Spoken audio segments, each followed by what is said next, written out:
Subhanallah. Sebenarnya kamu kan nggak ingin kan bangun malam ingat Allah. Kamu ingin jadi bupati. Sebenarnya kamu nggak kangen Allah. Kamu ingin jadi bupati. Terus Allah mbok jak koalisi kan gitu. Terus malam-malam Allah, ya Allah ini hambamu ya Allah minta gini. Sebenarnya kamu kangen Allah apa kangen keinginan kamu? Ya sudah ini kayaknya kok banyak yang tersindir. Tapi ini kan ngaji. Yang ngaji itu harus naik kelas. Inna wa satuna wa ta'ala yumsiku iku ngeker sapa Allah, saya ngendhalekno sapa Allah samawati ing pira-pira langit wal arda lan ngendhalekno bumi. Allah itu yang mengatur mengendalikan langit dan bumi antazula supaya ora aslek apa langit dan bumi, tidak bergeser atau tidak gugur atau tidak jatuh, ora aslek.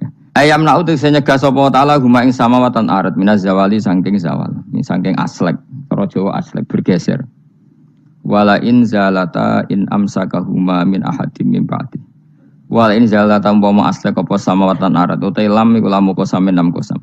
Wa la in zalata in amsaka mongko ora iso nyekel huma ing samawatan arat yumsik tegese ora iso nyekel huma ing samawatan arat sapa min ahadin sapa wae min ba'di saking saliyane Allah isi wa ing saliyane Allah. Kalau langit dan bumi itu aslek atau runtuh, tidak seorang pun bisa menahannya. Innahu satamna. Lah kenapa sekarang belum runtuh? Innahu satamna Allah iku kana ana sapa haliman dat sing akeh apiane. Furon terakanya purane. Misalnya fita khiri qabil kufari ing dalam ngakhirno siksane pira-pira wong kafir. Wala in sebutin wa aqsamu billahi jahda aymanihim la in ja'ahum nadhirun la yakununna ahda min ahdal umam. Falamma ja'ahum nadhirum ma zadahum illa nufura. Wa aqsamulan padha sumpah sapa kufar Mekah kufaru Mekah zaman iku billahi atas nama Allah jahda aymanihim lan banget-bangete sumpah kufar. Manane ghayat istihadim tegese banget kelimake sumpah kufar fi ing dalam aiman. Aiman sumpah. Mereka bersumpah muni ngene la inja'ahum. Umpama lamun teka hum ing kufaro Makkah sapa nadhirun rasul rasulun ayakunun aibine bakal ana sapa kufaro Makkah. Iku ahda, iku luweh entuk petunjuk min ihdal umami dibanding umat-umat sing wis ana. Mereka bersumpah dari kafir Mekah kalau kita punya rasul pasti lebih mendapat hidayah daripada Yahudi Nasrani. Min ihdal umam. Ail Yahudi dising Yahudi wan Nasara lan Nasrani wa khairihim lan ya'idin Yahudi Nasrani. Ayya wahidatin tegese dene salah suci min hasangking ikilah umam. Lamar au semangsane padha ngerti sapa kufaru Mekah min takdzibi ba'dihim saking oleh ngorono sebagian Yahudi Nasrani badan sebagian. Isqalat misale nalikane ngucap sapa Yahudi ngomentari laisatin Nasara ala syai. Wong Nasrani itu ndak siapa-siapa. Wa qalatin Nasara laisatul yahudu ala syai. Falamma ja'a mongko semangsane teka hum ing kufaru Mekah sapa nadhirun rasul rupane Muhammadin sallallahu alaihi wasallam mazadahum ila nufura. Mongko ora nambahi apa rasul hum ing kufar ay maji'u tesekane rasul ila nufuran kecuali dadi menjauh sangka kebenaran tafautan tegese menjauh anil huda sanging petunjuk mergo istikbaron krana sombong fil ardi ing dalam bumi sombong anil imani sanging iman utai dawuh istikbaron maf'ulun lah dadi maf'ul lah wa makana lan ora ana sapa Allahu li'ajizah supaya ngapusno ing Allah apa min sein perkara apa wae manane yasbiquhu wa yufawwitu tegese ora bakal disi apa sya'ing Allah wa yufawwitu lan iso nglolosno apa sya'ing Allah kalau Allah berkehendak ndak ada yang bisa menyalip kehendak Allah fis samawati kang dalam pira-pira langit wala fil ardi lan ing dalam bumi inna usatana wa ta'ala kana ana sapa wa aliman ten pirsa bil asya iklan pira-pira perkara kuliah kabeh asya qadiran tetet sing akeh kuwasa alih ing atase asya niki kula terangno masalah hujjah nggih masalah napa hujjah dawuh pangeran Qul ara'aytum syuraka akumul ladzina tad'una napa min dunillah terus aruni madza khalaqu minal ardi am lahum syirkun fis samawat niku waqaf ya. Terus kata awal lagi am atenahum kitaban fahum ala bayyinatim min. Terus dawuh pangeran malih bal iya itu zalimuna ba'duhum ba'dun illa ghurura. Kalau terangaken ya. Jadi di antara mukjizat Quran niku kamalul bayyinah. Kalau memberi penjelasan itu sempurna. Sehingga ulama mengatakan imanul muqallid, imannya orang-orang yang asal ikut kiai, asal ikut guru, asal ikut buku, itu mukhtalaf alaih. Bahkan saya sendiri cenderung mengatakan iman itu tidak diterima. Karena manusia dibekali akal, inginnya Allah itu dengan akal itu dia punya kepermanenan iman, apa? Punya kepermanenan apa? Iman dan dengan itu dia imannya mujma' alaih, mesti diterima oleh Allah Subhanahu wa ta'ala karena binadzuri sahih dengan logika yang benar. Dan logika yang benar itu gampang sekali.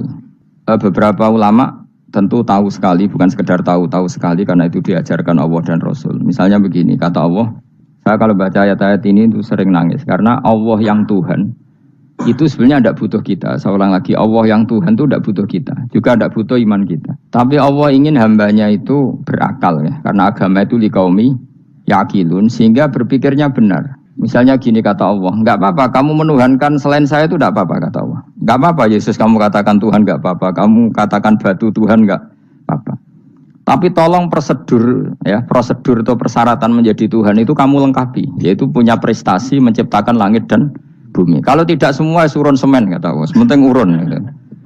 Jadi sebetulnya itu kan rasional. Misalnya nggak apa-apa kamu merasa jadi presiden atau gubernur atau jadi wali atau jadi apa. Yang penting prosedurnya dipenuhi.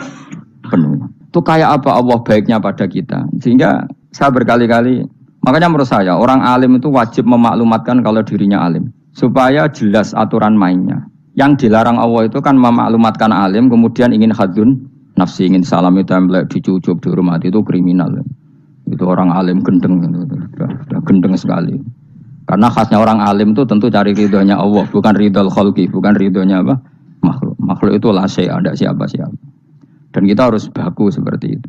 Kenapa kalau orang alim enggak memaklumatkan kealimannya itu dikatakan salah? Karena fungsi orang alim adalah membawa bayinat, membawa ayat-ayat Allah, bukan kepentingan apa? Pribadi. Makanya Rasulullah nanti duka ngendikan idza zuharatil fitanu wal bid'u falyudhiril alim ilmahu wa illa fa'alaihi la'natullah wal malaikati wan nasi ajmain. Jika zaman akhir banyak bid'ah, banyak kebodohan, maka orang alim wajib menampakkan kealimannya. Jika tidak, maka dia mal'un, dilaknati langit dan bumi. Karena sebetulnya logika tentang Tuhan itu gampang sekali. Saya ulang lagi ya. Saya punya sekian contoh betapa tauhid itu mudah. Jadi kalau ada orang bilang ikhlas itu angel, Gus. Ya dia sendiri goblok karena nggak tahu logika apa. Ikhlas itu justru gampang. Misalnya kamu ngamal demi manusia. Manusia itu umurnya hanya berapa coba? Kan pasti mati. Lalu kalau dia mati tidak berkutik. Bagaimana Anda bersandar sama seseorang yang mati dan tidak berkutik? Sama-sama bersandar sama zat sing al-hayyul qayyum, sama zat yang abadi. Kamu latih terus akal kamu.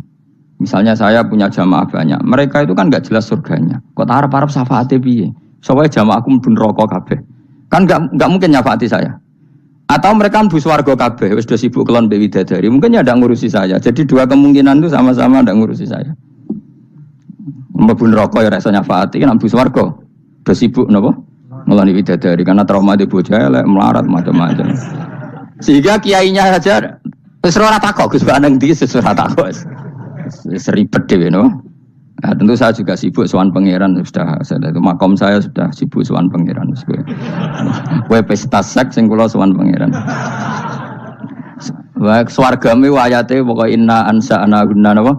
Insya'a faja'alna gunna. Apa karo bar kelon dadi perawan neh berarti keloni berarti. Seribet.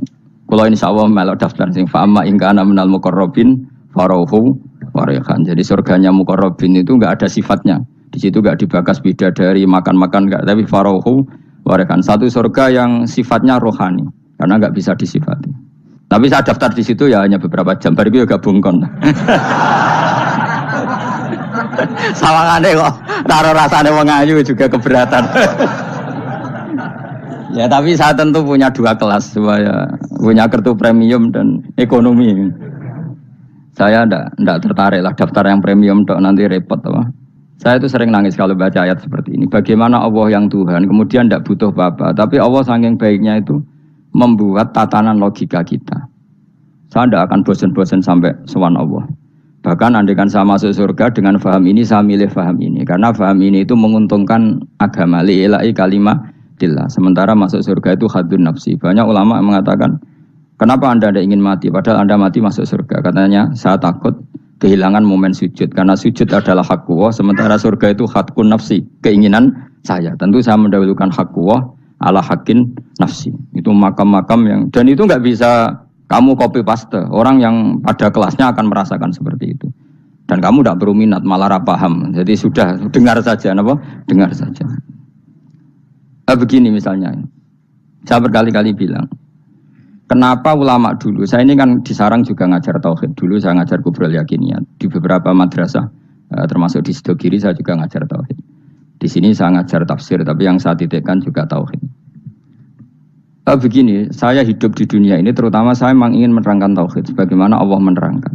Begini ya. Jubair bin Mut'im, saya tidak bosan-bosan cerita ini. Jubair bin Mut'im itu termasuk dahiyatul Arab, cerdas-cerdasnya orang Arab. Dia ditunjuk sebagai negosiator untuk membebaskan Asra Badrin, tawanan perang Badar yang kalah dan ditawan Rasulullah dan para sahabat. Kemudian harus ditebus dengan uang. Oke, disepakati. Terus singkat cerita Jubair bin Mut'im itu datang ke Madinah. Dulu karena tidak ada hotel, tidak ada penginapan, ya memang nginapnya orang musyrik itu di masjid. Ya sehingga itu lazim saja. Kamu tidak usah jadi liberal kemudian bilang musyrik boleh di masjid, ya tidak perlu seperti itu. Kamu juga tidak perlu goblok mengatakan nggak ada ceritanya orang musyrik ngidam di masjid karena ya ada tarehnya seperti itu. Jadi tidak perlu goblok, ya tidak perlu liberal. Paham ya? Kalau kamu bilang wah nangono wong musyrik oleh ngidam di masjid, kamu liberal. Padahal konteksnya dulu memang nggak ada hotel. Tapi kalau bilang nggak sama sekali juga goblok karena sejarahnya pernah ada. Milih goblok apa liberal? Apa milih jelas? Enggak milih aja, ngaco aja. 01 apa 02 apa 00. Milih mana? Goblok, liberal, enggak milih. Nah, ketika Jubair bin Mut'im itu datang, delalah Nabi itu sholat maghrib ngimami. Nabi baca surat Wattur wa kitabim mastur fi rabbim mansur wal baitil ma'mur. Kemudian di pertengahan surat At-Tur itu kan ada ayat yang menurut saya itu sangat bagus. Sehingga di kamar saya, di rumah saya itu tak figur ayat itu. Bahwa kita harus dilatih berpikir. Kata Allah memulai argumentasinya, am khuliqu min ghairi syai'in. Apakah kejadian alam raya ini seisinya tentu diciptakan tanpa sebab? Misalnya begini, alam raya ini kata orang nihilisme atau komunis atau orang-orang paham nihilisme, itu kan dimulai dari ketiadaan. Ini kan goblok sekali. Berarti kalau alam ini kadung wujud, kamu kan tahu kan langit bumi sekarang kan wujud. Ya, langit bumi sekarang kan jelas wujud. Berarti logikanya adalah al-adamu yakhluqu makhlukon. Sesuatu yang enggak ada menciptakan sesuatu yang itu kan aneh. Di mana-mana al-adam ketiadaan itu tidak mungkin yakhluqu syai'an atau yu'athiru syai'an. Ketiadaan itu tidak mungkin mengefeki sesuatu yang ada. Wong kamu sebut tidak ada itu berarti tidak mungkin bisa berbuat apa-apa karena namanya tidak ada. Sekarang alam raya ini dimulai dari ketiadaan. Terus kamu simpulkan sesuatu yang enggak ada menciptakan yang ada, itu gendeng apa enggak? Wih, gendeng sarap kan. Orang usah dipatahin wong gendeng, sebarno yang nggak mati dewi. Jadi makanya Quran menanyakan mereka, am khuliqu min ghairi syai'in. Apa alam yang kadung wujud ini kemudian disebabkan oleh sesuatu yang tidak ada? Lalu kalau sesuatu yang ada pasti diwujudkan oleh yang ada. Nah, karena yang ada ini pencipta harus berstatus super. Nah, super ini oleh ulama disebut wajibil wujud. Maka Allah bersifat super, wujud yang paling prima, yang kausa prima. Karena pencipta tentu kelasnya harus di atas yang diciptakan. Makanya disebut, ulama dulu nyebut Allah itu apa? Wajibil wujud. Karena pencipta tentu lebih dahulu, maka harus disifati awal atau qadim, apa? Awal atau qadim. Kayak apa Allah mendidik kita? Am khuliqu min ghairi syai'in. Terus Allah bilang gini, ya gak apa-apa, yang menciptakan gak saya, gak apa-apa kata Allah. Tapi amhumul khaliqun, kamu saja yang menciptakan, gak apa-apa. Tapi syaratnya kalian juga harus merasa pernah ikut menciptakan langit bumi. Am khalaqus samawati wal ardh. Jadi, enggak apa-apa kamu merasa Tuhan, enggak apa-apa. Yang penting kamu merasa ikut nembok langit, ikut ngecor apa? Langit. Ya pokoknya ikut bikin. Terus kata Allah, bala yukinun. Kamu tak suruh merasa menciptakan langit bumi, kamu juga enggak merasa iya. Memang ya mereka merasa enggak kan? Akhirnya Jubair bin Mut'im saking enggak kuatnya. Am khalaqus samawati wal ardh bala yukinun. Amin dahum khuzun. Sama Allah dibombardir seperti itu. Dia datangi Rasulullah, ya Muhammad, logika itu tidak meninggalkan akal saya. Matarok tali akli nasihan. Akal saya habis Muhammad. Saya iman saja. Saya tidak cukup punya logika untuk melawan argumentasi ayat yang kamu baca. Saya iman saja. Terus iman. Makanya kalau ada logika nihilisme bahwa sebelum alam ini adalah ketiadaan. Lalu pertanyaannya bagaimana mungkin ketiadaan menciptakan yang ada. Di mana-mana ketiadaan itu la yu'athiru syai'an wa la yakhluqu syai'an. Jenenge wae tiada. Tiada itu ya enggak ada fungsinya, ya enggak ada efeknya, enggak ada prestasinya. Ya pokoknya namanya enggak ada ya enggak ada. Nah, ini penting saya utarakan. Terus di sini Allah mengulang lagi, enggak apa-apa yang lainnya kamu katakan Tuhan jadi mitra saya enggak apa-apa. Tapi tolong kata Allah, aruni madza khalaqu minal ardi, tunjukkan ke kami prestasi dia ikut bikin bumi. Kita tahu misalnya Yesus, Isa lahir di bumi. Bumi sama Yesus dulu mana? Dulu bumi, dia lahirnya di bumi. Lalu dia melata di bumi, jalan-jalan. Kemudian dia mengatakan ini bumi Tuhannya saya. Jadi bumi kok enak, dhisik aku sih. Tua aku sih, bodoh-bodoh pangeran aku dong. Lebih apa? Tua. Jadi Allah itu gampang sekali. Nah sekarang orang iman itu kuwajo semua. Makanya ndak wali-wali. Imane mbek Allah taklid, njaluke aneh-aneh, njuk bojo ayu, sugih, jabatan. Bela Allah secara hujah aja enggak pernah, sudah minta. Makanya ini kita ini hidup di zaman yang saraf massal. Lho kula nu njaluk pengiran akeh-akeh kuwi, coba kamu bela Tuhan tuh pernah bela apa? Bela Tuhan tuh gampang dengan argumentasi al-hujjah yang supaya agama ini tamkin fil ard, benar-benar mapan dalam logika. Yaitu tadi di mana-mana yang namanya sebab itu amrun wujudiyun, di mana-mana sebab itu sesuatunya harus wujud. Paling tidak kita sudah menolak nihilisme. Apa? Nah, nihilisme. Lah wujud karena wujud awal harus berstatus prima. Lah prima itu dalam bahasa ulama disebut wajibil wujud. Makanya ulama dulu ngelatih kita itu pertama Allah itu siapa? Zat sing wajibil wujud. Itu satu filosofi yang luar biasa. Nah, kemudian setelah itu ada setan-setan kecil yang nganggur, yang iseng. Nah itu nggak usah kamu perhatikan. Tinggal delok TV, ngopi, terus tinggal nyate kelata. Engko setan pingsan dhewe. Syukur-syukur stres dhewe. Dugaan saya setan saya wis pingsan, kurang gizi. Karena memang setelah itu setan goda gini. Lalu sebelum Allah jangan-jangan ada wujud yang lain. Lalu Allah sendiri awal mulanya gimana? Kata Nabi, jika ada pertanyaan seperti itu kamu harus berhenti. Tinggal delok TV atau tinggal delok dangdutan. Ya kalau kepeksa ora apa-apa, kelasem ae. Saya tidak menghalalkan tapi kan sudah kamu lakukan. Karena itu lebih baik ketimbang pertanyaan filsafat. Banyak orang yang dulu sholat ketika sekolah filsafat tidak sholat. Alasannya sampai menemukan jati diri itu Tuhan. Dan itu bahaya sekali karena Nabi berkali-kali bilang kamu jangan mikir tentang Allah pasti rusak. Orang kok mungkin rusak dari Nabi pasti rusak. Nah cara menghentikan gimana? Karena setan ini makhluk, akal-akalannya gampang. Tadi tak warai. Saya sebagai ulama atau sebagai manusia atau sebagai orang awam atau sebagai siapa saja. Kadang ada pertanyaan seperti itu. Tak tinggal anggeling dharma, kan pusing setan. Ini kan ngenteni. Weh, ngenteni bar lo anggeling dharma. Bariku aku lesu mangan mie, bar mangan mie waret turu. Kan dia ngenteni terus mau bikin was-was lagi. Ternyata saya sibuk kan enggak bisa masuk deh. Bangun tidur aku selali pertanyaan tadi. Dinteni. Nah, dia masuk lagi aku sibuk ngajak anak jalan-jalan. Jadi saya kalau jalan-jalan di pasar itu wis enteni tan santai wae. Itu memang resep dari Rasulullah. Jangan sampai orang terjebak filsafat yang sampai menanyakan eksistensi Tuhan. Dan dia tidak mau iman, tidak mau sholat, tidak mau puasa sampai menemukan Tuhan itu siapa. Itu jelas minas syaitonir rajim, itu perilaku setan. Makanya Rasulullah setiap ditanya sahabat gitu itu Nabi guyu-guyu. Dan guyunya Nabi itu kata Nabi, baguslah kalau kamu takut Tuhan kalah kata Nabi. Nabi gojok gitu. Maka ada ulama yang punya seni berargumentasi yaitu Imam Ghazali. Jika setan tanya kamu lalu sebelum Allah jangan-jangan ada wujud yang sebelum Allah. Kata Imam Ghazali ya itu saja yang Tuhan. Yang Allah ini enggak jadi Tuhan. Ya berarti wujud sebelum Allah itu yang benar-benar Allah. Kalau kamu bayangkan lagi, jangan-jangan sebelum itu ada wujud lagi. Ya itu saja yang benar-benar Allah. Sehingga tetap Allah itu menang terus. Paham ya? Yang jelas jangan sampai didahului Adam. Karena kalau didahului Adam lebih ngeri lagi. Karena sesuatu yang enggak ada menciptakan yang ada. Itu lebih buruk lagi menurut akal. Menurut apa akal? Nah daripada kamu enggak salim Imam Ghazali, tinggal saja ndelok. Tadi ndelok sinetron. Ndelok yang lucu-lucu aja. Ndelok sing lucu-lucu. Ndelok apa mencari Tuhan. Pokoknya sing aneh-aneh, sing goblok-goblok, sing lucu-lucu, sing perane wong apa? Lha saya sering diprotesi saya. Gus Salim jenengan kok sering delok sinetron sing ana dialog wong goblok-goblok. Wong goblok ku menarik cara kula. Apa ya? Cara pandang itu di luar dugaan saya karena kula berkali-kali lho kalah wong goblok. Jadi makanya. Ini tak ceritani beberapa kali yang jari Gus Wak cerdas berkali-kali kalah wong goblok. Ada seorang santri itu ingin dibelikan bapaknya itu sepeda motor.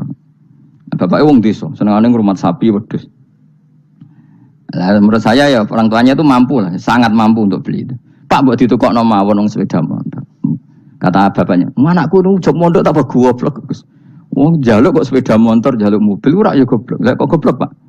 Jenenge donya iku Gus, sing lahirno donya kok sapi iku ndek anak, wedhus ndek anak jenenge donya. Di mana-mana jenenge donya sing lahirno donya. Iki donya kok mangan donya. Mergo motor iku kan tuku bensin, mobil. Iku cara dekne iku goblok Gus. Batin berarti kabeh kiai goblok perkarane tuku donya sing ngentekno donya. Cara dekne donya iku sing lahirno donya. Batin kok pinter iki batin. Untungnya saya ini ulama ya, ahli tafsir ya malu. Sebenarnya kalah itu ya malu. Tapi saya sebagai orang objektif fair, itu teori benar apa? Jadi donya iku ya sing lahirno donya. Donya kok mangan donya iku goblok. Untungnya dia dengan saya itu jaraknya 5 kilo 7 kilo karena 7 kilo. Lala dia diterkon sepeda motor, aku tetap mau kalah. Pak, nanti jalan kaki saja. Karena kalau pakai motor ini kegoblokan kata saya. Terus mendingan nih, loh Gus mau kalah tadi.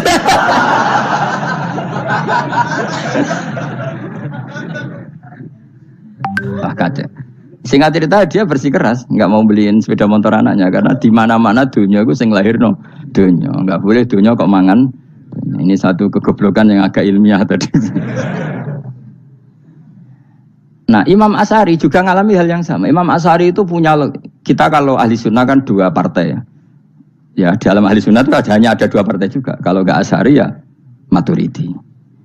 Ya, dan sama-sama alim. Ya kalau terpaut ya paling 5%, 7% ya, kealimannya Asy'ari dan Maturidi.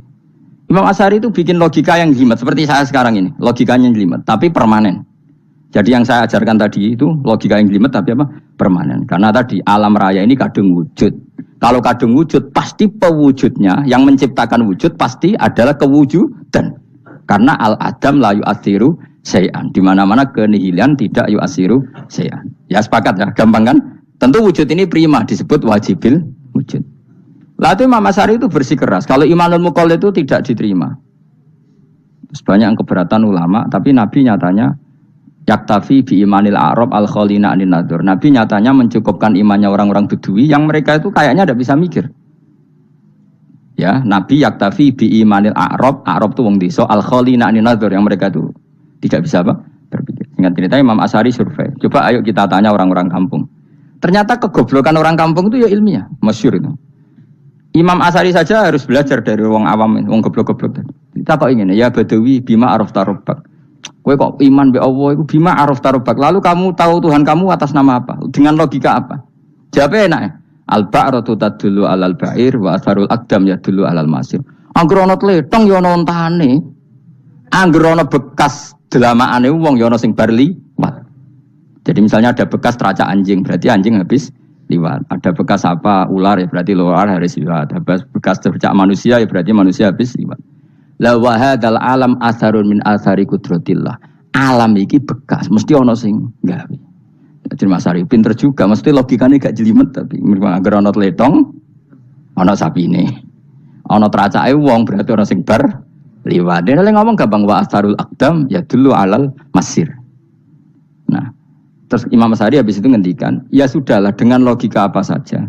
Meskipun karena zori hadal arabi bagaimana cara berpikir Bedui ini, sementing ada nazar. Apa ada nazar. Ya nazar apa saja. Misalnya orang ahli matematika mungkin bilang angka dimulai dari 1. 0 itu akal-akalane Khawarizm. Mergo ini kebingungan nulis 10. Tapi tetap angka itu dimulai dari 1. Kalau misalnya 1 untuk mecah kesulitan ya harus dimulai 0,1. Tidak bisa 0 tok. Jadi 0 dulu itu untuk mematahkan kalau jumlah itu tidak sampai 1. Tapi faktanya jumlah itu kan pasti 1 karena dimulai dari wajibil wujud. Khawarizm itu ya pintar matematika. Saya juga punya ilmu hisamnya Khawarizm. Itu kan dia karena kebingungan angka pecah. Misalnya 1 tidak sampai 2. Mau tidak mau harus ditulis 1,5 misalnya. Paham ya? Lalu kalau sebelum 1 tetap dia harus 0,5. Lalu hakikat 0,5 itu kan bagian dari wujud apa bagian dari Adam? Tetap bagian dari wujud. Jadi 0,5 itu kan khayal kuliah. Tak warai ya. Mungkin saya ada ahli matematika ala wong kampus, tapi saya tahu Kang, ala Islam itu lebih gampang. Misalnya gini. Sesuatu itu kadang kamu putuskan itu satuannya 1. Tentu ketika separuh kamu katakan baru separuh. Tapi sebetulnya ketika satuan itu kamu katakan 10, yang separuh itu sudah 5. Itu kan terserah sing bagi, napa? Terserah sing bagi. Ya iya dong, misalnya 1 juta, 5-nya artinya apa coba? 500 ribu kan. Sekarang kalau 100 ribu, 5-nya jadi berapa? 50. Kalau 1,5 jadi. Nah itu kan terserah satuannya apa? Tapi tetap dari 0,5 itu tetap menunjuk sesuatu yang wujud. Yaitu 5-nya sebetulnya apa? 5 yang separuh tadi. Paham sih kalau maksud? Tetap nggak bisa sesuatu dimulai dari apa? 0. Nah, makanya kata Abdul Hamid Khan kalau dalam mendidik tauhid, itu gampang saja tadi. Alam raya ini kadung maujud. Kalau kadung maujud pasti disebabkan oleh sesuatu yang wujud. Karena wujud pencipta harus berstatus prima. Lah prima ini atau premium ini kita sifati wajibil wujud. Atau kamu katakan apalah kausa prima atau musabibul asbab. Nah kelirunya kita dalam berislam itu, kritiknya para ulama, kita ini nyebut Allah dulu baru menceritakan status Allah. Kalau zaman Nabi itu dibalik. Status wajibil wujud itu kita terangkan dulu, baru yang oleh Islam itu namanya Allah. Paham ya? Kan beda, misalnya gini logikanya gini, kamu ketemu orang ateis, saya ulang lagi, kamu ketemu orang ateis, terus kamu ditanya, lalu alam ini yang menciptakan siapa? Allah Jalla Jalaluh. Mesti kan tanya, man huwa Allah itu siapa? Kalau dulu Islam mengajarkan enggak gitu. Surat pertama turun apa coba? Iqra. Iqra itu enggak nyebut kata Allah. Iqra bismi rabbika. Rabbika itu siapa? Alladzi khalaq. Sebutlah nama Tuhan. Yang berhak menyandang Tuhan adalah zat yang pencipta. Itu tidak ada kata Allah. Di surat Mudatsir, surat kedua. Ya ayyuhal mudatsir kum fa'anzir wa rabbaka fakabbir. Bukan Allah fakabbir, wa rabbaka fakabbir. Sehingga cara berpikir gini dibalik. Sebutlah Tuhan kamu. Tuhan itu siapa? Yang berstatus Tuhan adalah zat yang berstatus pencipta.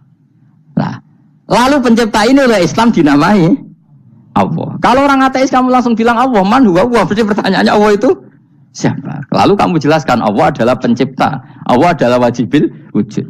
Tentu lebih gampang kamu terangkan. Makanya Al-Qur'an menerangkan amu khuliqu min ghairi syai'in. Maknanya saya di sini maknanya ya Allah. Apa? Allah. Apakah mereka diciptakan tanpa pencipta? Tentu setelah Islam tahu itu namanya siapa? Allah. Paham ya? Kalau balik malih. Jadi sebetulnya Quran itu ngajari kita itu ilmu mantik yang luar biasa. Misalnya, ya Yuhanna su'budu siapa? Rabbakumul ladzi khalaqakum walladzina min qablikum. Sembahlah Tuhan. Tuhan itu siapa? Pencipta kamu dan pencipta orang-orang sebelum kamu. Lalu Tuhan ini oleh Islam dinamai. Tapi kalau langsung kamu bilang ke orang ateis atau orang Uni Soviet, Allah itu Tuhan. Allah itu siapa? Sebab itu di beberapa ayat dijelaskan dulu status Allah. Sifatnya Allah, keakhasan Allah, keakhasan Tuhan. Yang dikatakan Tuhan adalah zat pencipta. Kalau tidak pencipta berarti tidak Tuhan. Sekarang Yesus pencipta bumi apa enggak? Enggak, karena dia lahir sudah di bumi. Begitu juga Fir'aun. Fir'aun itu kalah telak sama Nabi Musa gara-gara logika ini. Ketika Nabi Musa ditanya Fir'aun, "Wama Rabbul Alamin?" Lalu Tuhan itu siapa? Kata Musa, Rabbus samawati wal ardi, yang menuhani langit dan bumi. Jadi Fir'aun, "Ndak, ma'alim tulakum min ilahin wairi." Saya jalan-jalan kemana-mana yang dikatakan Tuhan oleh masyarakat saya kok. Nah, kurang ajar Fir'aun. Terus kata Musa, "Ya Tuhanku yang di langit." Terus manggil Haman Masyur, "Ya Haman ibn li sarhalla ali abluhul asbab samawati fa'attali ila ilahi Musa." Haman, bikinan saya piramida yang tinggi. Aku akan lihat Tuhannya Musa. Ada enggak di sana? Padahal misalnya munggah tenan ya pangeran ra iso didelok kan repot Nabi Musa. Wah, parah ya nggih piramida nginceng pangeran teprak ketok kan. Akhirnya Musa pakai logika. Ya sudah gini saja, Rabbukum wa rabbu abaikumul awwalin, yang menuhani nenek moyang kamu yang dulu-dulu. Oh itu langsung fabuhita Fir'aun. Fir'aun tuh kaget sekaget-kagetnya. Dan para penggawa Fir'aun sadar. Wah kalau Fir'aun yang Tuhan, babanya tanpa Tuhan. Kan Tuhannya balita kan gitu kira-kira. Tuhannya balita, Tuhannya barulah. Itu kan jadi logika yang mematikan.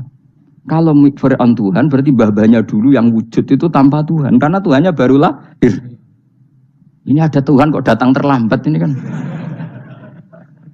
Akhirnya para punggawanya Fir'aun iman, macam gendeng ya Fir'aun ini gendeng.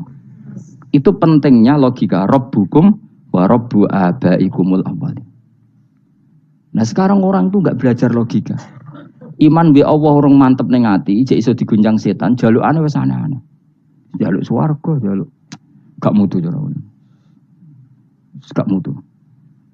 Makanya banyak wali kalau ditanya, kamu masuk surga sama sholat milih mana? Milih sholat. Kenapa milih sholat? Di surga itu demi khadun nafsi saya, poya saya. Tapi kalau saya sholat itu untuk hakku. Saya sebagai hamba, identitas kesejatian saya adalah menghamba. Soal nanti Allah bikin bonus surga silahkan.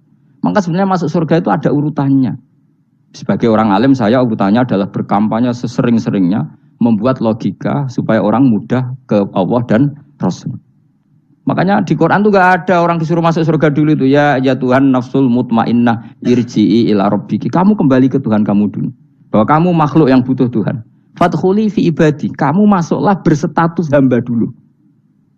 Kesetatusan Anda sebagai hamba ini matangkan dulu. Bahwa saya ini hamba. Dibuktikan dengan suka sujud, suka ngamal, suka sedekah, suka tawadhu. Saya sebagai orang alim sebenarnya nggak suka mulang. Karena takut.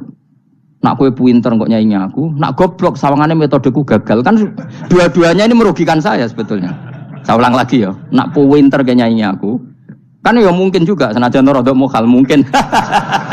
Sanggep ae rodok mungkin. Pemane nak sing ndik kan yo, biasanya hasud wong ndik. Mau itu sebenarnya rugi semua, tapi Allah yang memerintahkan hak wong alim kudu mulang. Perhitungan itu tak buang semua. Sing ape nyanyi nggih monggo, sing tetep goblok nggih monggo. Semoga Allah ngutus mulang ya napa? Mulang. Meskipun tadi potensinya itu dua-duanya buruk, sing alim nyanyi. Pemane nak mubalek terus didol ilmu Quran to royalti tambah parah lagi. Nah aku nggak pakai logika ikhlas, pakai logika selesai semua. Disuruh Allah ya sudah. Saya ulang lagi ya, makanya saya minta ya, surat Tur itu dibaca. Makanya baca Quran itu jangan terlalu egois, jaluk swarga. Statusnya dulu itu fadkhuli fi ibadi, kehambaan Anda posisikan yang mantap. Lagi wadkhuli jannati. Sekarang enggak dibalik, orang ini masuk surga dulu. Kayak surga di kapling. Terawih arang-arang we jaluk Lailatul Qadar. Lailatul Qadar wis kliwat. Wingi wis Dzulhijjah wingi kan Pak. Sebagian ulama berpendapat Lailatul Qadar itu fi kulli sanatin. Apa fi kulli? Karena Lailatul Qadar berdasar nuzul Quran, dan nuzul Quran itu bisa saja hari Arafah, bisa hari apa. Ada ulama mengatakan Ramadan, tapi bisa tanggal 1. Nah, kamu kan pemalas ikut yang partai 21, 23 karena kan wis akhir-akhir kan wis enteng. Sebenarnya Anda milih 21 berdasar ilmu apa berdasar enak anak terbatas waktunya kan lebih sempit apa? Lebih apa? Sempit. Ya saya ulang lagi ya. Jadi Allah kalau ngajarkan hujah itu gampang sekali ya. Tadi amkhuliku min ghairi syai'in. Enggak apa-apa saya ada Tuhan kata Allah, tapi kamu harus punya logika. Alam raya ini diciptakan tanpa pencipta. Mau enggak kamu punya logika seperti itu? Bahwa alam ini yang wujud diciptakan oleh sesuatu yang tidak wujud. Mau enggak kamu punya logika itu? Enggak mau kan? Namanya wujud tentu diciptakan super wujud. Dan super wujud itu wajibil wujud. Dan itu Tuhan kita yang oleh Islam dinamai Allah. Bang, makanya nyebut Allah itu di surat-surat awal Quran enggak ada. Coba. Awal surat Quran itu surat apa coba? Iqra kan? Iqra itu ada enggak kata Allah? Enggak ada. Iqra bismi rabbika. Rabbika itu siapa? Allazi khalaq. Surat Mudaththir sama, ya ayyuhal mudaththir qum fa'anzir wa rabbaka fakabbir. Ya sudah seperti itu. Ya ayyuhan nasu ubudu rabbakum. Rabbakum itu siapa? Allazi khalaqakum. Nah, kita ini keliru metode. Pemene wong tukang wiridan Allah. Tapi ra roh Allah iku sing sapa? Ya dia Allah. Dia nyifati Allah mau sing ngekeki swarga, sing ngekeki dhuwit, sing ben ngekeki widadari. Jadi Allah disifati sesuai selera yang menguntungkan dia. Bahwa Allah ini yang ngampuni saya, kemudian saya masuk surga, kemudian ngeloni widadari. Makanya kalau dia jadi wali tak demo, tak laporkan MK. Suluh. Karena ini wali pecundang. Bagaimana mungkin calon wali pikirannya khadun nafsi? Kalau ulama agak gitu, mendikan Allah itu zat paling penting di dunia. Maka akan saya maklumatkan di dunia bahwa orang kembali ke Allah. Caranya gimana? Akan saya kenalkan Allah lewat logika. Caranya apa? Kita sifati wajibil wujud. Kita sifati rabbukum wa rabbu abaikumul awalin. Dengan sifat-sifat yang semuanya mengarah ke dikjayaan Allah Subhanahu wa taala. Iku jenenge kowe bener-bener ulama. Iku disebut balwa ayatum bayyinatun fi suduril ladzina utul ilm. Makanya ulama itu orang yang luar biasa. Sampai disebut innama yakhshawaha min ibadihil ulama. Ahli ibadah itu rapati wedi pangeran. Masih wiridan istighfar nangis itu rapati wedi pangeran, gayane tok nangis. Karena sebenarnya dia nangis wedi ra mlebu swarga. Mlebu swarga gak iso ngloni. Dari itu aja orientasinya itu sih. Makanya bener Kanjeng Nabi nak gojlok orang alim satu itu lebih utama dibanding 1000 ahli ibadah. Bahkan Nabi pernah ngendikan sangat ekstrim. Fadlul alim alal abid ka fadli ala adnakum kata Nabi. Keutamaan orang alim dibanding ahli ibadah itu sebagaimana kelas saya kata Nabi dibanding kelas terendah kalian. Padahal Nabi dengan Abu Bakar saja jaraknya sangat jauh. Itu kata Nabi fadlul alim alal abid ka fadli ala adnakum. Keutamaan orang alim dibanding orang abid sebagaimana keutamaan saya dibanding sahabat paling rendah. Karena tadi abid itu ada opportunisnya. Tapi kamu jangan benci abid loh. Karena kamu ya ora alim ora abid. Saya saja yang kritik. Saya yang tanggung jawab di depan Allah. Orang abid itu kadang kan wiridan nganti nangis, pikirannya apa coba? Wis rasakno mungkin apa wiridan pikiran aja. Di sepuro dosane, terus apa kan? Mlebu swarga, terus apa kene swarga? Aku takok. Saya aku takok, ayo sing ape mlebu swarga apa kegiatan? Rencana pertama apa? Terus gak usah munafik biasa wae. Mau inna ansa'na apa? Insya ayo kalau udah jujur apik jujur. Bandingan kalau orang alim. Orang alim itu ketika nyebut Allah itu iri ya Allah. Kenapa di dunia ini ada makhluk lain yang menandingi engkau? Saya tidak ridho. Kenapa di dunia ini ada syarik orang yang dimitrakan seperti engkau? Maka orang-orang alim ini ingin memaklumatkan bahwa la syarika lak, labbaika wa huma lab, baiklah syarika lak, innal hamda wa ni'mata laka wal mulka la syarika lak. Sehingga para nabi itu memaklumatkan itu. Engkau saja yang Tuhan ya Allah. Semua nikmat dari engkau, semua kepemilikan ini milik engkau. La syarika lak labbaik. Dimaklumatkan ke dunia. Innal hamda wa ni'mat itu dimaklumatkan. Enggak ada kepikiran mereka masuk surga. Karena mereka ingin memaklumatkan bahwa Allah ini yang Tuhan. Sama tak ceritani Nabi Ibrahim jadi Khalilur Rahman, rumangsamu kagan wiridan kaya kowe ndak. Wiridannya Nabi Ibrahim sama-sama mungkin banyak sampean. Karena sampean banyak kepentingan tadi. Wali-wali dulu kalau wiridan itu tidak sebanyak sampean ndak. Tak jamin ndak. Pemenang maca lelo yang 10.000 ndak biasa wiridannya. Tapi khosyahnya sama Allah luar biasa. Pertama Nabi Ibrahim diangkat jadi khullah. Khullah itu ya Khalilur Rahman itu. Itu dia wiridannya gini. Ya Allah, innahu la yahzununi alla ara ahadan fil ghairi ya'buduka ghairi. Alla ara ahadan fil ardi ya'buduka ghairi. Sama saya hafal tadi. Memang saya hafalkan. Ya Allah, saya ini susah sekali. Kenapa zat sepenting engkau, kemudian yang menyembah engkau hanya saya? Ini tidak fair. Makhluk yang enggak penting saja punya umat. Makhluk-makhluk yang enggak penting aja jadi pusat perhatian. Misalnya artis atau presiden atau gubernur atau tokoh top. Semuanya jadi presiden. Padahal semuanya itu makhluk yang enggak sepenting engkau. Ini zat yang sepenting engkau. Kemudian yang tahu kalau engkau penting hanya saya, ini tidak fair. Nangis dan nangis. Ini tidak fair. Innahu la yahzununi alla ara ahadan fil ardi ya'buduka ghairi. Saya ini susah Gusti. Susah sesusahnya. Zat sepenting engkau. Kemudian yang tahu kalau engkau penting itu hanya saya. Wah ini tidak fair. Ya coba kalau orang mencintai sesuatu kan gitu. Misalnya kita bojo ayu, kemudian wong liya kabeh darane elek, mangkel ora? Mangkel gak? Kamu beli Alphard. Kamu kira itu mobil mewah. Kemudian orang nyejajarkan podo mek keri, mangkel gak?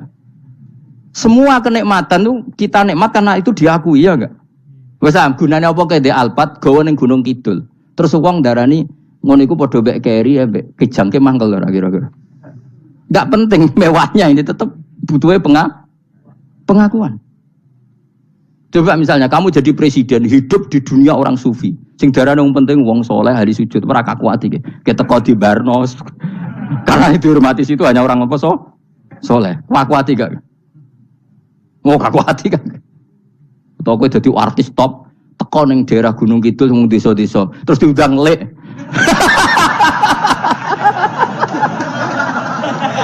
Oh, mangkel kae. Le bayang dong.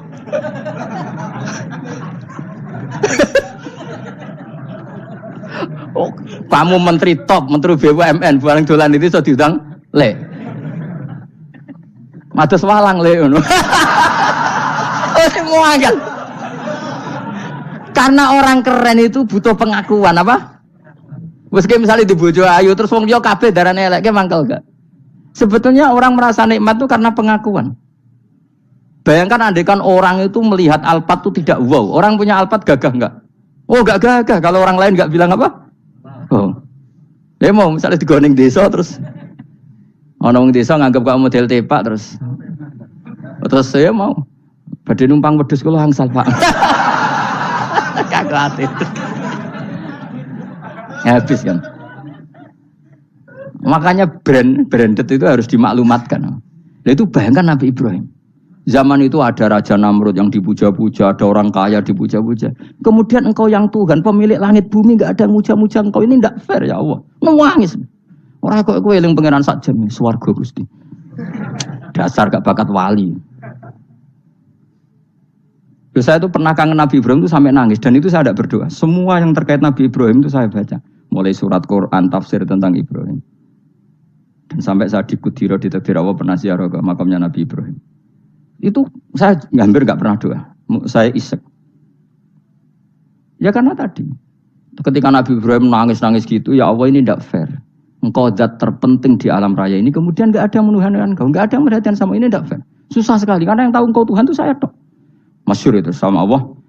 Karena Ibrahim nangis-nangis itu, terus sama Allah diterbangkan ke langit. Disebut wakadzalika nuri Ibrahim malakutas sama. Di langit ada jutaan malaikat sujud, jutaan malaikat ruku, jutaan malaikat baca tasbih. Nabi Ibrahim oke Gusti kalau gini ya benar, ini baru benar kata-kata. Makanya terus Allah dengan keangkuhannya, karena Allah punya sifat angkuh dan itu sah walahul kibriya. Kan sifat angkuh baik untuk Allah tapi tidak baik untuk makhluknya, dan Allah dengan sifatnya walahul kibriya. Kata Allah, kalau nasihati para nabinya, kamu tidak usah susah. Jika di bumi jarang orang nyembah saya. Innalladzina 'inda rabbika yusabbihuna lahu bil-laili wan nahar wa hum la yasamun. Kamu tenang saja. Orang yang di sana di langit-langit itu maksudnya para malaikat itu bertasbih siang dan malam. Wa hum la yasamun, dan mereka tidak berhenti-henti, tidak bosan-bosannya bertasbih. Jadi nabi itu baru terhibur kalau yang diidolakan itu keren. Itu nabi, itu wali. Itu wali kutub, itu wali. Kamu enggak nyebut Allah itu. Sebenarnya kamu kan enggak ingin kan bangun malam ingat Allah. Berhubung utamu akeh. Terus Allah mbok libatno, mbok nyaur kan sebetulnya itu. Kamu ingin jadi bupati. Sebenarnya kamu enggak kangen Allah. Kamu ingin jadi bupati. Terus Allah mbok jak koalisi kan gitu. Terus malam-malam Allah, ya Allah ini hambamu ya Allah minta gini.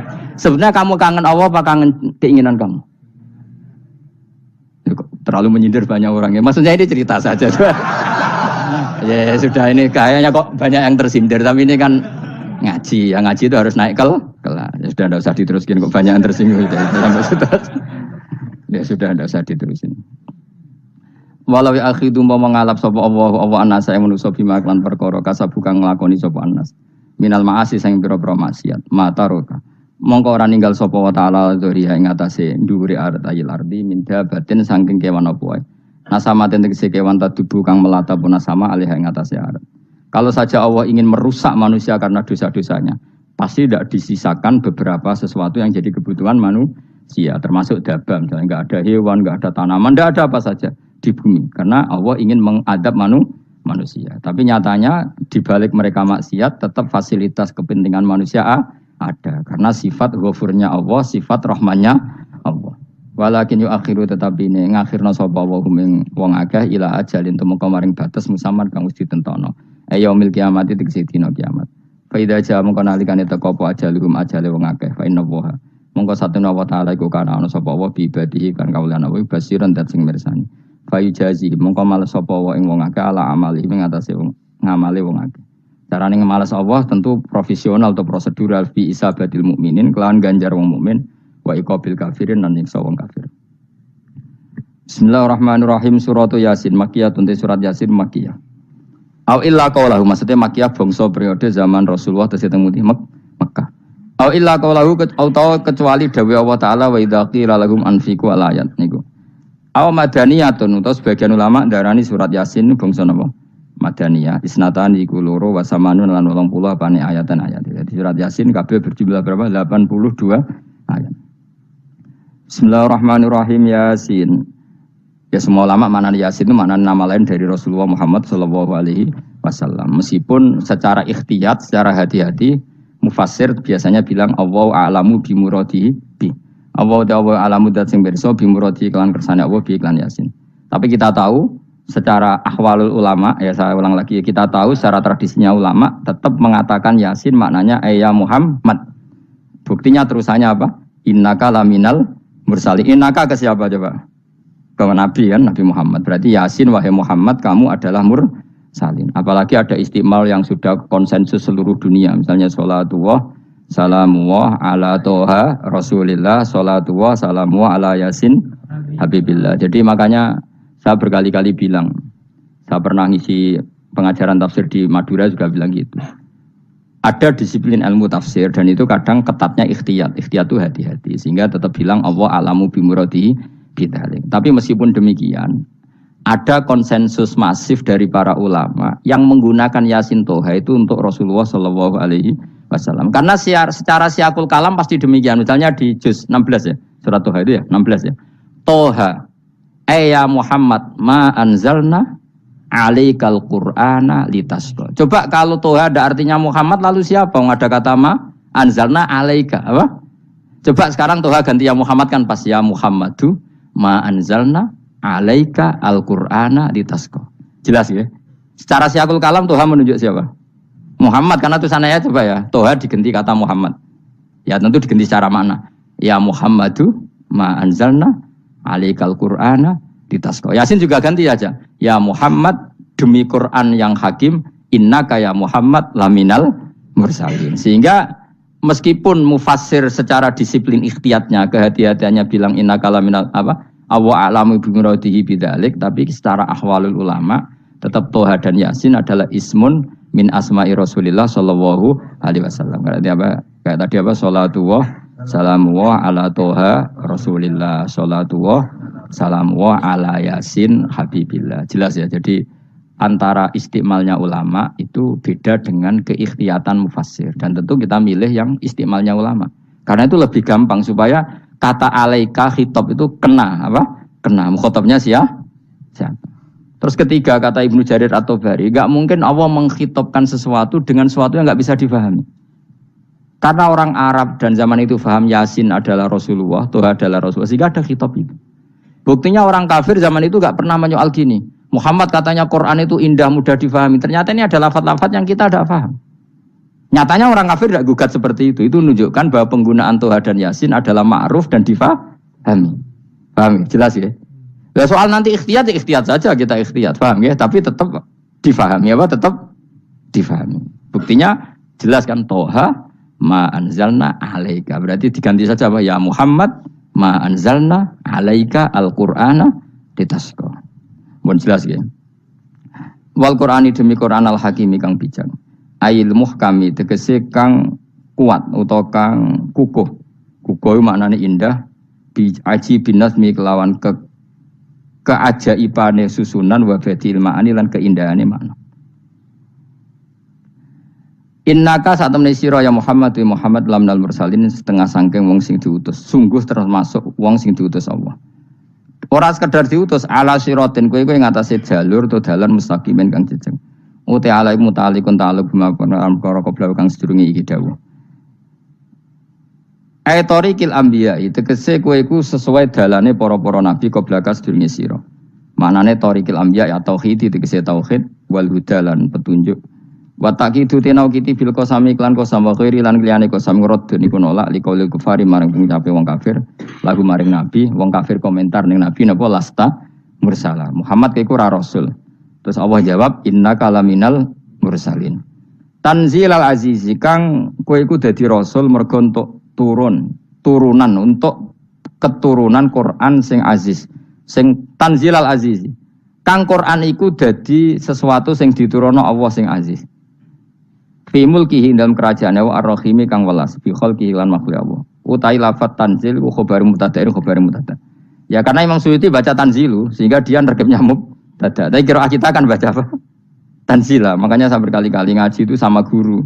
Imam Suyuti dia itu bacanya tanzilu, makanya dia nerkep jadi khobar. Sementara kira kita tanzila, maka kita nerkep jadi maf'ul mutlaq. Paham ya? Makanya kamu enggak usah bingung iki kok jadi khobar padahal macane tanzila. Utawa bingung mergo ora paham pilihane loro tok. Ya. Jadi yang jelas Imam Suyuti itu kadung milih rofa, makanya dia nerkep khobar. Paham ya tanzilu, makanya dia nerkep apa? Khobar. Kalau kita baca kan tanzila, maka itu maf'ul mutlak atau nyimpan kata amdahu. Ayil Qur'an itu kese Qur'an. Bi khabar mubtada'in muqaddarin. Apa sing kang aran tanzilul aziz ya Qur'anu tentu Qur'an. Qur'an tujuane ditungdira supaya ngekeki peringatan sira bil Qur'an kauman ing kaum muta'alikun bitanzil. Maung zira kang ora dikeki peringatan sapa abahum bapak-bapak wong akeh elam yung zaru. Tegese ora dikeki peringatan sapa akeh fi zamanil fatra ing dalam zaman fatra. Ya jadi Quran itu gunanya ya membuat logika yang benar supaya orang itu menghindari kesalahan. Jadi menakut-nakuti itu kalau nggak harus tentang neraka, takut dari kesalahan, takut dari kebodohan. Kan kita juga takut kan punya pemimpin yang salah, takut punya kasus, takut kepleset. Ketakutan tidak harus dari neraka. Makanya saya berkali-kali bilang, saya sering dulu dinasihati Mbah Mun, kena kepen alim, ojo sering maca tafsir, mari goblok dari Mbah Mun. Maksudnya mari goblok itu gini, mufassir itu manusia, kadang dia itu satu ayat umum, dia mendiktekan ke satu kasus, padahal kasusnya lebih umum. Makanya berkali-kali sama nani umpama ini, contohnya ini, karena nanti itu mengikat. Misalnya gini ya, saya ulang lagi ya, dan gayamu kayak wong alim. Ini insya Allah barokah sekali. Tapi rasa Arab Lailatul Qadar biasa wae. Ora kelas e. Wis ben sing entuk Lailatul Qadar ben wali-wali wae. Kene entuk cipratane wis napa cukup. Lah wong trawe arang-arang njaluk. Iya kalau kita mintanya dianggap Allah minta, kalau dianggap ngelama. Coba andekan kapasitas Anda itu RT, minta jadi presiden itu ngelama apa doa? Tidak, jawab saja. Ngelama. Jatah kamu untuk azab kok njaluk Lailatul Qadar itu ngelama apa Anda? Mestinya njalukmu orang untuk azab wis bagus sih. Paham ya? Banyak ulama diajak istisqa gak mau. Banyak itu ulama. Ayo istisqa kita karena sudah lama gak hujan. Kata ulama tadi, jatah kita ini kena hujan batu dari langit. Gak hujan batu sudah bagus, gak usah minta. Ulama macam-macam. Lah rai-rai ngene iki pantese untuk Lailatul Qadar apa untuk adab? Ayo jawab. Ayo. Orang untuk adab wis bagus. Yo dadi dongane ya Allah. Ampun jenengan siksa la tu'akhidna. Latu akhirnya maknanya njuk Lailatul Qadar pun ora disiksa. Ya makam kita itu masih Rabbana latu akhirna. Iku njuk supaya gak disiksa innasina waktuna kalau kita salah. Kowe kan gak kalau. Wah sudah salah. Jadi donga innasina waktuna sange apikane pangeran wae ditambahin kalau kita salah. Kalau kita kan sudah tidak kalau lagi sudah. Sudah jelas salah berkali-kali lagi. Gue wong diisin, julak jaruk Lailatul Qadar gak diisin. Tapi oleh wong pangeran apian, pangeran kan, tapi misalnya pangeran ora aku, luwe apian timbang aku. Jadi soalnya disahno permintaan, tapi gak dikabulno. Mau disahno, tapi rasa apa? Disahno itu iman jalin, jadi wong goblok biar meneh, macam-macam. Makanya doa paling fair itu ya Rabbana dzolamna anfusana wa lam taghfir lana wa tarhamna lanakunanna. Makom kita itu di sepuro pangeran. Sing bener donga wong traweh-traweh lho ning Tuban ning Jogja wis bener apa innaka afuwun karim tuhibbul afwa fa'fu anna. Ora ana guru-guru kita donga ya Allah anilna lailatul qadar ya Allah ka ora sarahku kiye kita ora ana ngajarno ngono ya Allah innaka afuwun karim tuhibbul afwa fa'fu anna. Jenengan kan dat sing kathah nyepurane lan seneng nyepuro himpun jenengan sepuro. Iku wis bagus sudah. Bagus. Lailatul qadar gresuk ndelok srengenge. Terus ndelok angin. Angger angen daerah Gunung Kidul banter terus anak-anak. Boy wong tahu diri, maksud kula dia tetap minta Lailatul Qadar tapi tahu diri. Misalnya suwe bar sedekah, puasa bar salat 1000 rakaat, terus utang mesti sahur, ambek togo-togo sing mbok dolimi jaluki sepuro. Pas kowe tenan mergo ngrasa ora dolim, nduk Lailatul Qadar. Tapi kira ngrasa ora dolim wis ujub sombong. Wong sombong ora berhak meraih. Lah terus piye Gus? Ora piye-piye biasa wae, pokoke biasa wae. Makom kita ora kena adab itu sudah luar biasa. Ora penuh adab piye. Wis ngene iki wis luar biasa, napa? Luar biasa. Mun nang ngandel kula, mesti ngene iki wis keadaan seperti ini terus. Soale dongane wae Rabbana la tu'akhidna in nasina wa akhtana. Itu jadi itu sudah luar biasa. Nah, ini kan teruskan dawuh Mbah Mun ya. Misalnya Allah bilang gini, fattaku, maka takutlah kamu. Biasanya mufasir ditambahi minan nar, maka takutlah kamu masuk. Sebetulnya yang perlu dihindari dari kita takut itu ya, takut salah, takut bodoh, takut terdolimi, takut mendolimi orang lain, takut hidup tidak ada gunanya. Tapi mufasir tentu milih yang populer, takutlah kamu dari api neraka. Coba misalnya gini, kita nanti masuk surga. Kemudian zaman di dunia kita tidak pernah berkampanye ya atau berkontribusi untuk agama Allah. Cara saya itu izin. Kata Imam Malik, saya masuk surga. Kemudian orang mencintai saya masuk surga itu saya malu. Rasulullah juga gitu. Saya sebagai pemimpin umat, saya malu masuk surga. Dan satu dari umat saya masih masuk neraka. Jadi ulama dulu tuh ketakutannya bukan sekedar masuk neraka. Takut malu, takut bodoh, takut keliru, takut. Saya misalnya nanti masuk surga itu malu. Andaikan saya tidak pernah ngajar tafsir Jalalain. Malu saya. Karena katanya Allah, kenapa pun buswargo? Terus diberi swargo. Tapi kalau pernah baca tafsir Jalalain kan ono keren. Keren artinya saya pernah mengkampanyakan Quran, pernah mengkhidmai Quran, pernah ngitmai kitab engkau ya Allah. Saya pernah ngitmai umatnya Rasulullah, yaitu sampean kabeh. Pernah mulang, pernah sowan. Biasa tiap bulan sowan jenengan gak sopan tapi. Mulane kira usah bales sowan rono malah ganggu aneh-aneh. Kadang santri yo pido, wis diulang cek sowan. Orang tuh kiai kalau sudah di rumah tuh milik keluarga biar fair. Bermulang cek assalamualaikum. Terus kiai ini kagok keluargane ku kapan? Mbok mikir bocah ora karo-karuan. Jadi seneng yo di ilmoni, napa seneng yo di ilmoni. Saya ulang lagi ya. Nah, kata yang ditafsir itu sering tidak mengikat. Makanya kata Mbah Mun, baca tafsir itu dikurangi. Maksudnya dikurangi itu bukan apa-apa. Maksudnya tadi kalimat yang ditafsir itu tidak mengikat. Yang mengikat itu yang kalimat di Quran. Nah, kalimat Quran itu umum, napa? Misalnya gini, Allah halo gini. I'dilu, kamu harus berbuat adil. Lalu adil itu misalnya mufassir menafsiri, adil itu menyamakan di antara dua orang konflik. Misalnya di MK 01 dan 02 dianggap sama, itu namanya adil. Itu kan dawe mufassir. Atau misalnya gini, Allah bilang gini ke saya, hak kan ada di kiai sing adil. Terus adil ditafsiri orang, adil itu menyamakan sesama murid, haknya sama. Nah, tapi bisa saja adil itu di luar itu semua. Misalnya gini, ternyata adil menurut Allah gini, adil maknanya seimbang, apa? Adil itu maknanya apa? Seimbang.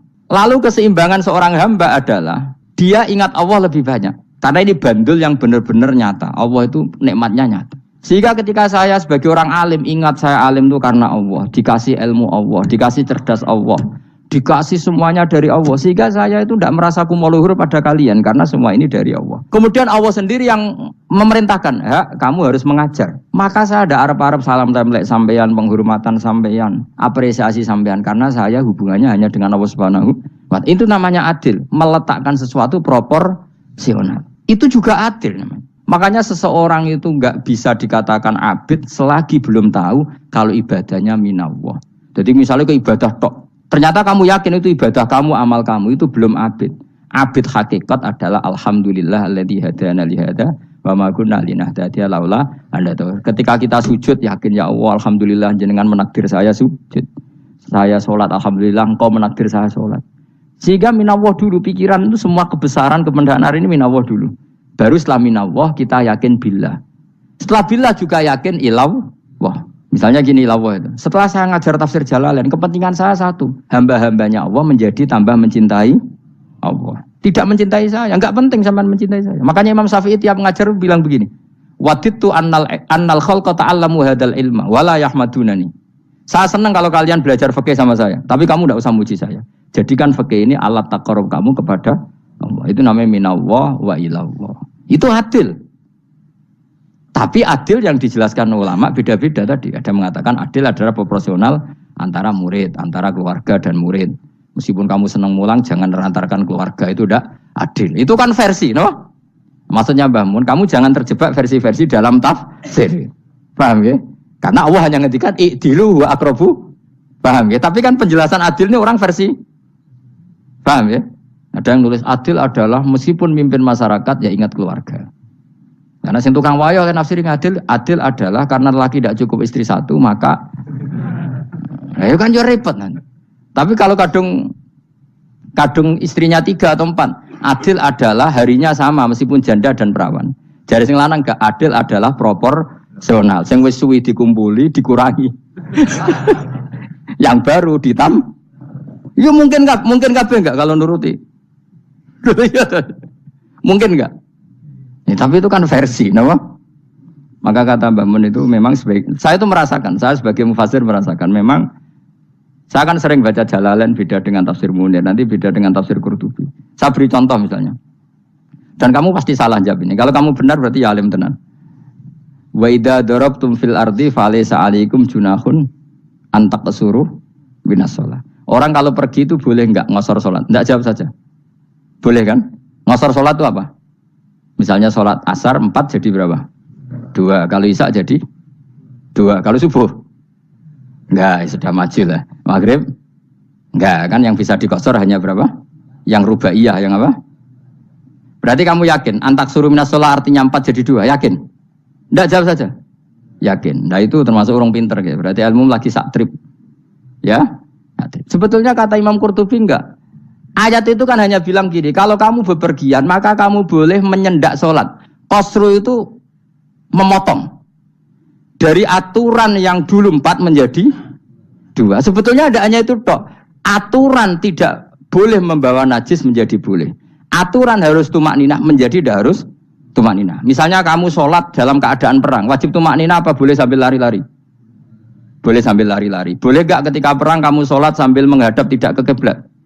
Boleh. Makanya antak suruh minas sholat maknanya apa? Jika kamu pergi, maka dalam konteks itu kan perang ya. Ayat itu memang konteksnya perang. In khiftum ayyaftinakumul ladzina kafar. Jika kamu dalam keadaan perang, maka boleh memangkas apa yang pernah wajib dalam aturan sholat. Paham ya? 4 menjadi 2. Keharusan menghadap kiblat menjadi tidak wajib. Membawa najis sholat sah enggak? Enggak kan? Tapi kalau dalam perang, kemudian pedang kamu ada najisnya, boleh dibawa enggak? Boleh. Jadi maknanya taksuru a'ammu min ayakuna qasra sholat wa a'ammu min ayakuna wajibati sholat yang sekarang enggak wajib. Semua itu namanya juga meringkas kewajiban. Berarti nak mana nih? Jika kamu dalam keadaan perang, maka boleh memangkas sesuatu yang dulu wajib menjadi tidak wajib, yang dulu haram menjadi boleh. Tapi mufassir mencontohkan qasrus salat hanya 4 menjadi 2. Dong ya. Oh ya, nang kaya alim ngono tenan wis dokter tafsir sah. Engko tak iku wisuda dhewe. Tapi ora perlu orang lain ngakui. Jadi itu contoh kecil. Jadi mufassir karena kebetulan dia tahunya hanya qasrus salat itu 4 jadi 2, dia itu. Padahal di tafsir lain diterangkan qasru itu artinya menyingkat atau mencendak atau memangkas. Dulu wajibnya sholat itu gak boleh bawa sesuatu yang najis. Tapi kalau sholat dalam keadaan perang dan pedang kamu ada darahnya, boleh gak dibawa? Boleh, bahkan Allah menyuruh dibawa. Dan boleh gak madhep kiblat. Fa in khiftum farijalan auruk banat lagi fa idza amintum fadhkurullaha kama 'allamakum. Ketika keadaan aman baru sholat sesuai standar. Nah, berarti kan ada qasrus sholat, ada pemangkasan aturan sholat. Kayak misalnya begini. Dalam keadaan normal, boleh nggak kamu motong pohon pisangnya tetangga tanpa izin? Nggak boleh kan? Tapi misalnya ada banjir bandang, kemudian kamu bisa selamat kalau motong itu. Wajib izin apa malah haram izin? Haram izin, harus kamu langsung potong. Karena kalau tanpa begitu kamu tenggelam. Dan yang punya wajib meridhoi. Kalau nggak meridhoi disalahkan syarak malah. Paham ya? Jadi ini penyolongan yang wajib. Tapi tak sebab potong kayak ngelangihin, terus gedangnya bepangan, itu berlebihan. Karena Allah memaklumi hanya untuk ngelangi. Jumlah harus menisan lah, itu di luar izin syariat apa? Di luar izin syariat, itu melampaui batas itu.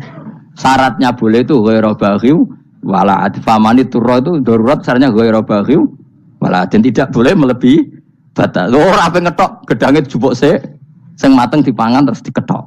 Ora oleh. Paham jelas ya. Makanya kalau ngaji tafsir ya saya kan berkali-kali ada makna di tafsir Imam Suyuti saya tambahi umpamanya ini. Maksudnya umpama itu supaya contoh itu tidak mengikat. Jadi yang disebut beliau itu satu dari sekian potensi ribuan contoh. Ya kayak tadi misalnya antak suruh minas sholah. Itu umumnya ulama membayangkan qasrus sholat yang 4 jadi 2. Padahal enggak, maknanya meringkas aturan dari wajib menjadi tidak wajib. Bahkan sebagian aturan itu dikatakan haram, tidak haram.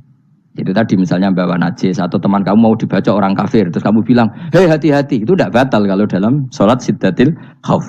Paham ya? Jelas? Semaju lah, malam terlikur, lelatul. Aku is gumen be wong-wong, bingung ora ilmune wong-wong. Ma ungzira abahum elam yung daru tegese ora den kai wedi sapa ngangge fi zamanil fatrah ing dalam zaman fatrah. Ya sama seperti ini. Orang tidak mendapat ingzar itu fi zamanil fatrah, zaman enggak ada rasul. Tentu tidak hanya itu tok. Ada rasul tapi orang itu jauh dari komunitas ulama. Itu juga termasuk orang yang tidak mengalami ingzar. Jadi tidak mengalami ingzar bisa di zaman fatrah atau sudah ada rasul tapi dia jauh dari ulama atau jauh dari komunitas Islam. Itu juga komunitas yang tidak mengalami ingzar. Fahum mengkote wong akail kaum iku khafidun lali kabehane imane sing iman parustilan bener. Ya contoh paling gampang itu nak dawuh yai mesti bener itu loh. Kalau kamu ngaji tafsir Jalalain ya yuhannasu budu rabbakum. An-nasu biasanya tafsirkan kufaru Mekah, napa? Padahal di situ nas semua manusia apa kafir Mekah? Semua manusia. Cuma konteks dulu karena Nabi orang Mekah dan zaman itu yang diberi peringatan orang Mekah, Imam Suyuti bilang kufaru Mekah. Lah seperti itu kufaru Mekah mengikat apa enggak? Ndak kan? Ndak, karena yang dituruni Quran yo kafatal linnas. Tapi ya Yuhan Nasu di Jalalain sering ditulis apa? Kufar Mekah. Nah, seperti itu tidak mengikat. Itu contoh saja, Pak. Contoh saja dalam konteks zaman itu. Paham ya? Jadi banyak, makanya tafsir itu enggak ngikat. Ya tapi yang ngomong gitu harus orang alim. Kalau kamu yang ngomong malah kacau. Kemudian ngomong sombong, Mas Yuti kan manusia, saya juga manusia. Ngapain saya harus ikut? Ya sarap itu. Ora, wis sombong saraf, no? Wis sombong saraf. Lakot hakko teman-teman fahum, lakot hakko teman-teman nyata apa alqaulu apa titah, wajib tegese wajib manane nyata ala aksarihim. Ing atase wake-wake bil adab. Lakot hakko teman-teman dadi nyata apa alqaulu apa titah anane adab. Wajib tegese wajib apa adab ala aksarihim bil adab fahum mongko te wong akeh la yu'minu ora iman sapa ngakeh. Il aksaru tegese uta akeh wong ora iman. Zaman niku maksudnya. Ya, maksudnya zaman niku. Tapi jengben nggih mboten ngerti. Tapi yang mungkin Ba'da Isa itu semua orang iman, tapi ya banyak yang setelah iman itu tidak bermanfaat lagi karena wis napa matahari terbit dari napa barat. Hina la yanfa'u nafsan imanuha lam takun amanat min qabl. Inna sa'atamna ingsun ujalna ingsun fi anaqihim. Ing dalam gulu-gulune wong akeh tak gawe aghlalan ing belenggu. Biayu doma gambar biantu doma gambar sento dhewe kumpulno ilaha maring anak apa di tangan. Di anal gila karena saat menegil iku yajma'u iso ngumpul apa gil al yada ing tangan kal unuk maring geger maring napa gulu-guri lho jenenge unuk. Wong Arab nak darani kene iku unuk, nak darani kene iku nakher. Ya jare wong Arab, ya kene iki unuk, kene iki nakher. Lah gulu niku ngeten, tangan didakok teng napa? Napa? Gulu. Napa jenenge cidok niku cidokne. Sing guri. Bayam kote tangan ilaidi kumas muatun ting kumpulno ilal atqoni maring dagu. Niki lho jenenge dagu jam udzakonin wa ya mustama ulahyan. Kumpulnya dua dagu atau dua wang nak cumanan. Bahwa mengkota wong akeh mukmahuna iku dadi bunder sapa wong akeh. Manane rafiuna ngangkat wong akeh ruusaum ing sirahe wong akeh. Lastatiuna ora iso mampu sapa wong akeh khawdaha ing ngendekno ruus. Menan dhewe maksudi wa ta iki mutamsilun muk bayangan, mutamsil gambaran. Mulane kula gumun mbek ulama riyen. Tak contohno ya, nak ulama dhisik utop. Wong dhisik nak darani bun neraka digludungno. Wong kafir iso ben digludungno ning neraka. Iku ya pancen ngalim tenan wong dhisik. Mergo gambarane ngene, ora usah mbok praktekno sampeyan, praktekno saiki wae. Nak praktekno sampeyan kowe sampeyan mlebu neraka. Dadi ngeten, wong nak lungguh ngene, wong Arab nak darani iki ason-ason. Terus ngeten. Ngeten. Niki jenenge apa? Dengkul. Dengkul itu kena dagu, terus tangan kena jidok. Dadi ngeten. Jadi wong wis dalam keadaan bunder. Paham ya? Lah malane malaikat karek nyaduk terus gludung-gludung ngono. Paham ya? Jadi mergo yo napa? Dengkul nempel dagu, paham ya? Tangan nempel jidok, terus ditaleni. Paham ya? Terus ya karek gludung dong, malane wong kuno nak darane bun neraka iku. Ngono. Ki bayangno saiki sampean ra usah, gak usah mlebu maksudnya, paham ya? Mulane ape mlayu ora iso, wis posisi ngono, paham ya? Sampean ra usah delok, maksudnya praktekno saiki. Orang delok lho. Lah dawuh Imam Suyuti wal muradu te kang den kersakno iku annahum sak temne wong akeh la anu nek ora tunduk sapa wong akeh lil imani maring iman. Wala faduna nek ora tunduk sapa wong akeh ora ndilukno ru'usau ing sira wong akeh lahu krana iman. Iki tapi dawuh Imam Suyuti. Tentu tidak semua ulama sependapat. Jadi cara Imam Suyuti semua yang dikatakan Quran ini muktamsil. Artinya mereka tidak tunduk, maknanya tidak menerima iman. Ya, tapi itu cara Imam Suyuti. Ulama lain yang mengatakan tidak. Memang orang kafir ketika masuk neraka dalam keadaan seperti itu dan digeludung. Ya tidak apa-apa sama-sama benar. Ya sama-sama benar karena ya Quran itu milik bareng, ya. Milik bersama. Jadi apa ya? Kan banyak kalimat kayak tadi mengkosor solat, meringkas solat. 4 jadi 2 yang meringkas, paham ya? Dari aturan ketat menjadi agak longgar juga. Meringkas. Jadi semuanya namanya memotong apa? Memotong dari 4 menjadi 2 ya memotong, paham ya? Dari aturan wajib menjadi tidak wajib juga memotong. Nah, itu kan sama-sama benar. Lihat nanti konteksnya. Waja'alna lan gawe sapa ingsun mimpeni aidim saking ngarepe wong akeh sadan ing tutup. Wa min khalfihim saking gurine wong akeh sadan ing tutup. Fathi sin sadan wa dhammiha lan dhamai sin sudan fil maudhi'in ing panggonan loro. Faksena mongko ngekeki gelap ingsun ing wong akeh, fa mongko te wong akeh laib sirun rane ngali sapa wong akeh. Tamsilun iki ya contone edon disat diturukil iman maring ketutupe dalan iman alih ngatasi kufar. Nak cari maksud kabeh iki mau tamsil. Dadi ngene. Dari depan kami kasih tutup, dari belakang kami kasih tutup, kemudian mereka saya kasih kegelapan, maka mereka tidak tahu. Mananya apa?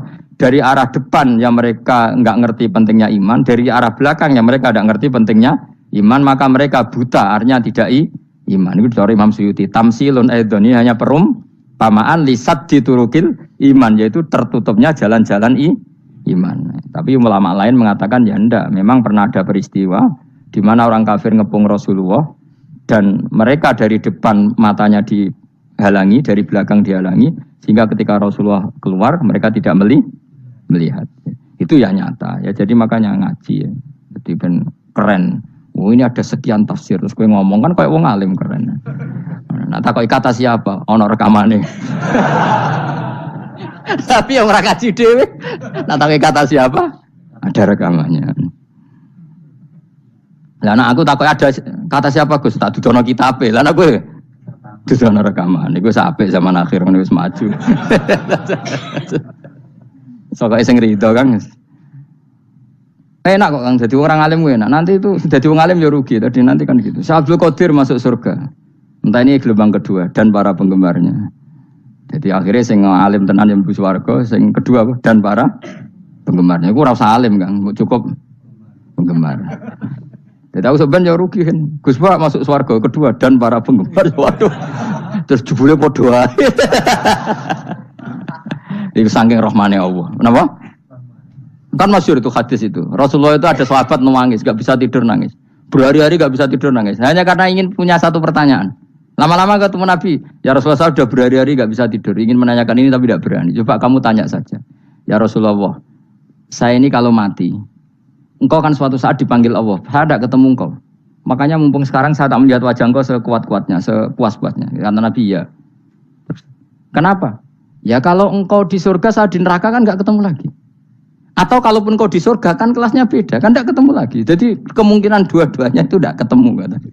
Karena tadi bisa aja, ya artinya Nabi karuan di surga, saya di neraka nggak ketemu. Atau engkau di surga, saya di surga pun beda kelas, ya nggak ketemu. Kata Nabi, tidak begitu aturan mainnya. Almar'u ma'aman ahabba. Orang itu sesuai yang dia orang bersama orang yang dicintai. Jadi ya saya harus ikhlas kalau kamu saingi nanti. Ya yes, takdir no. Wasawana ni padha uga ali ngatasi wong akeh angger tau te ngekek peringatan sira gumeng wong akeh tahqiqil hamzatin angger ta. Wa ibdali saniyati alifan angger ta humata sili ala nasil hamzah wa itu khali alifan wa bon alif binal musahalan dan hamzah sing ditasil wal ukhra lan ya wa tarki lan tinggal itu khali.